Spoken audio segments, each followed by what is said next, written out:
তুনুর অধরা। আধুরা? যে আমি চট্টগ্রাম থেকে এসেছি। চট্টগ্রাম থেকে আসছে। আমি আজ এটা চট্টগ্রামের ঐতিহ্যবাহী মোচা ভাত করেছি।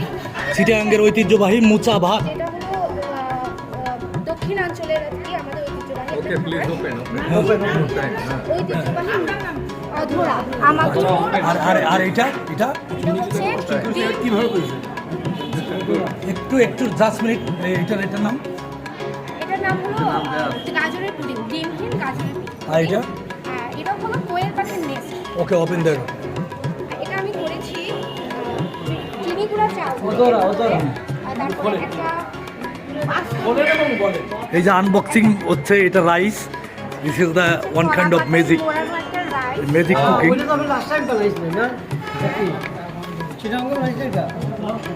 জি, এটা তখন অন্যভাবে বানিয়েছিলাম।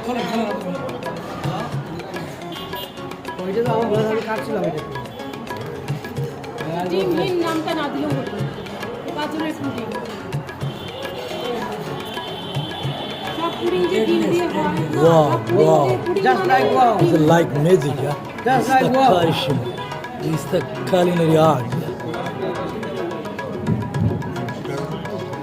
এখানে আমার এটা আস্ত মুরগি, হ্যাঁ, মুরগি, আস্ত এরপরে মুরগি, হচ্ছে পাবদা মাছ, পাবদা মাছ, ভাজা। হ্যাঁ। এরপরে ডিম, এরপর ডিম। এরপরে হলো কি হলো? খামিয়ে চিংড়ি। এখানে চিংড়ি আছে, হ্যাঁ, হ্যাঁ। তারপরে বেগুন ভাজা আর একটা বেগুন ভাজা। দুটা শুটকি মিক্স করে আমি একটা ভর্তা শুটকি করেছি। শুটকি মিক্স আর ভর্তা। হচ্ছে আর আমি এখানে হচ্ছে সালাড দিয়েছি। সালাদ। সালাদ। কোথা থেকে শিখছেন এগুলো? হ্যাঁ, এটা আসলে আমাদের যখন আমার দাদির কাছ থেকে শেখা আর কি। আমার দাদিরা যখন ছোট ছিল তখন অনেকে কৃষি কাজ করতো, অনেক দূরে এক দেশ এক গ্রাম থেকে অন্য কনজিউম গ্রামে করেন, যেত। কনজিউম করেন প্লিজ।